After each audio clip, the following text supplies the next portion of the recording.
So it's that time of the month again for another dividend income update video. And this one we're going to look at the month of July because I got paid 9 paychecks. So we're going to look at who paid me and how much I got. Hey guys, welcome back to the channel. If you're new here, my name is Jed and I post personal finance and dividend investing videos. And currently I am documenting my journey in paying off my student loans. So if you're interested in seeing how everything unfolds, or just want to show your support, then please consider subscribing to the channel, liking this video, and also sharing this video. Now with that out of the way, let's get back to the main thing. Alright guys, let's not waste any time. As you can see here, I am on the dashboard of Webull.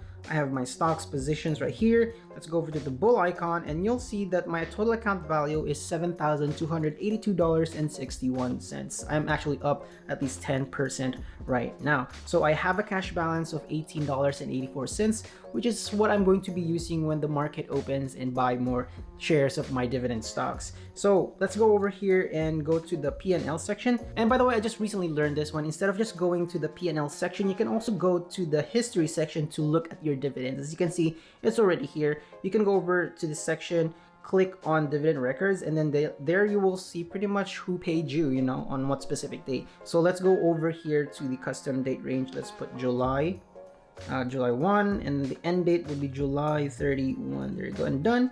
And boom, there you go. As you can see, everything is populated and I can see which one has paid me. So let's go over to the first dividend payer for July. So the first dividend payer for July was PCI. As you can see here at the bottom, it was paid at 6:30. Now this is one of the problems that I had before as well. PCI have been, I don't know what's happening. They've been doing it at the end of the month for some reason. However, when I go over and correct the filters for the date range, they would actually pop up on the first of the month as well. So in my data, I still calculate them as being paid out during the first of the month. So let's go over there. As you can see, PCI paid me $2.61 from my 15 shares. And then the next one, which happened on the 11th of July, we have AGNC, which paid me $1.80 for my 15 shares, which is pretty crazy.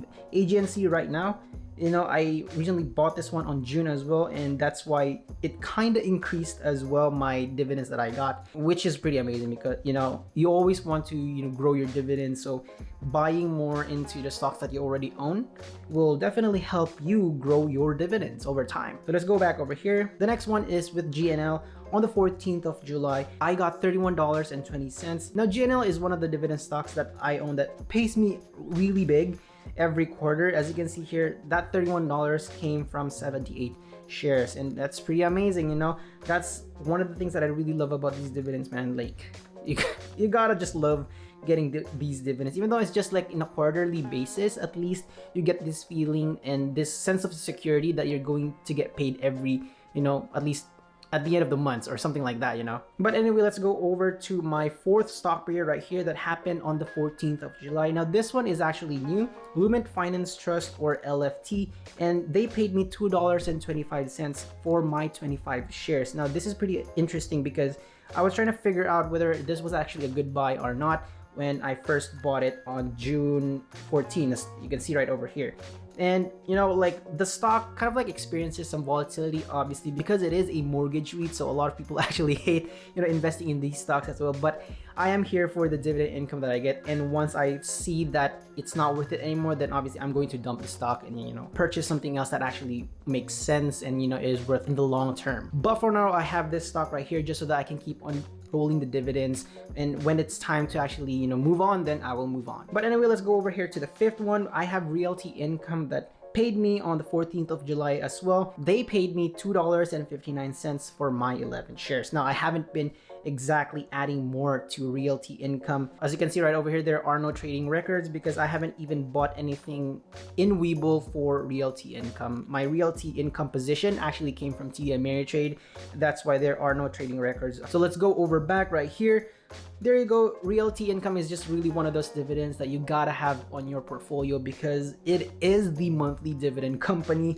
So you can never go wrong with Realty Income, and a lot of people can actually agree with that one because they have such a great business model. They consistently pay their investors dividends. So why not include realty income on your portfolio? But then again, guys, this is not financial advice. I am not a finance expert or stock expert or anything like that. That's just my personal opinion though. But anyway, moving forward with Stag right here on the 14th of July as well, they paid me $4.35 from my 36 shares. Stag as well is one of those stocks that pays out monthly, but I never really added more to it just because it's now expensive. REITs are becoming very expensive just because a lot of people are actually investing in them as well. Like or realty income, I don't have any trading records for this one. I've never bought anything or added more to Stag just because, like I said, it's very expensive, and this position came from my TD Ameritrade account back then. The 7th payer right here is Gladstone Commercial, ticker symbol GOOD, and they paid me on the 29th of July $5.63 from my 45 shares. So let's go over here. As you can see, I do have a trading record for them, and as you can see, like the last time that I actually bought good was back in April 2021. So I haven't really added more to this position because, like I said, REITs are becoming expensive right now, so I don't think it's worth it for me to actually buy REITs right now. I'm not adding more to REITs that are actually expensive. However, I am adding to some of them, especially the mortgage REITs one. So I know it's not a good thing, but I'm here for the dividend income anyway. But there you go. Let's go over to the 8th dividend payer. We have Gladstone Land. So in here, this is pretty much the same company, Gladstone, but on the 29th they gave me 95 cents for my 21 shares. Now, if we look closer over here, I have been buying them as well. The last time that I actually bought them was on the 2nd of November. So as you can see, I've never been adding to this position because I don't think it's worth it anymore to keep buying REITs, especially at this time. So there you go. And for my last dividend payer right here is NRZ, or New Residential Corporation. It's paid me on the 29th as well for with $6 for my 30 shares. As you can see right over here, the latest that I actually bought them for was on the 20th of July, which I'm gonna go over on later because there is some big changes that is happening with my portfolio. But anyway, those are the 9 dividend pairs that I got for July, and if we total everything together, this is what I got. So let's go over to P&L, dividends, and there you go, custom, making sure that it's all 731, and boom, there you go. As you can see, it's $57.38 for my 9 dividend payers. So definitely that amount is not too shabby. $57 is pretty good. Anyway, let's go over to the buys and sells for July. I actually didn't sell anything, so I'm just gonna talk about what I actually bought. So let's go to history right here. Let's go to the orders records, and if we go to here, AGNC was the last one that I actually bought during June. So the latest one, or at least the very first stock that I bought in July, was EPD. EPD with 0.48 share or shares. I don't know. I think it's just a share because it's not a full one. But yeah, that was the first one that I got. That was on July 15th. With an average price of $24.12. Now I did this one because when I decided to buy this, I wanted to try out Weeble's feature, which is the new fractional shares, which finally they actually did. For a very long time, they've never had this option. I think one of the things that they still need to implement is actually the automatic deposits, which is insane. It blows my mind why they don't have this feature yet. But anyway, that's a Weeble problem. But anyway, I got 48 share of EPD, and then on the next day I actually kind of completed the entire share so that it's a full share now. So I bought that one at $24.10. I bought 0.52 share of EPD. Then after that, I actually bought Main, which is Main Street Capital, which is a very popular dividend stock among investors. So I actually bought this one for $41.44, but I didn't get to buy like a full share, so I ended up just buying 0.65 share of it.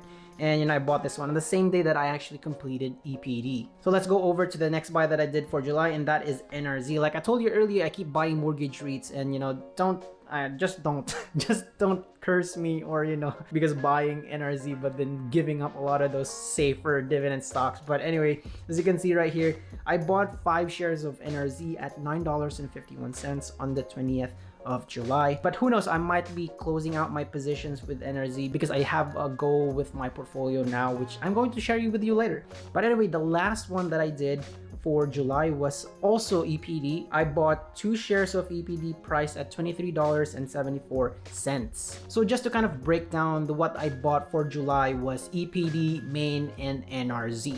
Those are the 3 stocks that I bought for July, and you know what? I'm gonna keep adding more to Main and EPD just because I feel like there are very good companies. So if you actually watched one of my previous videos, which I'm going to link over here so that you can watch that one, I explained there why I actually bought EPD and Main and added them to my portfolio. And the main reason really was just to diversify my portfolio. One of the main reasons why was because I noticed that I was heavily weighted on a particular sector, which is REITs. As you can see in my portfolio, there's like a bunch of REITs, you know, retail REITs, industrial REITs, mortgage REITs, all the REITs that you can probably find or, you know, that are known is in here. And that was good when I first started dividend investing because I didn't really know a lot about dividend investing. But now that I do have a little bit of idea when it comes to like investing in general, then, you know, you gotta diversify your portfolio, because if in the event that that particular sector, which is REITs in my case, they would fall, or, you know, there's a downtrend and they just crash, then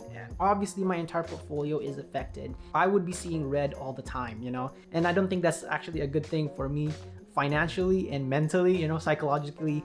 That's going to screw with me, you know. So that's pretty much one of the driving forces as to why I wanted to start introducing different stocks to my portfolio, and EPD and Main was just the introduction to it. So July hitting bigger dividends isn't exactly a surprising thing for me anymore, because the previous months compared to other months, they're obviously a lot bigger. But it is a comforting thing though to see that your dividends are increasing, and then that you are constantly learning about dividend investing as well. Having a portfolio that you can grow passively is definitely a great way to build your wealth over time and then prepare myself in the future. So like I mentioned earlier, I wanted to diversify my portfolio. That's why I invested in EPD so that I can be exposed to energy stocks, and then I bought Main so that I can be exposed to some BDCs and the financial sector. And I'm actually thinking it over whether I should be adding Shaw Communications or Verizon to my portfolio so that I can be at least kind of exposed to other communication stocks aside from AT&T. There are definitely a lot more dividend pairs out there, but I just gotta look closer and find out those who are actually a good fit for my portfolio. And there you go, guys. That is how much I got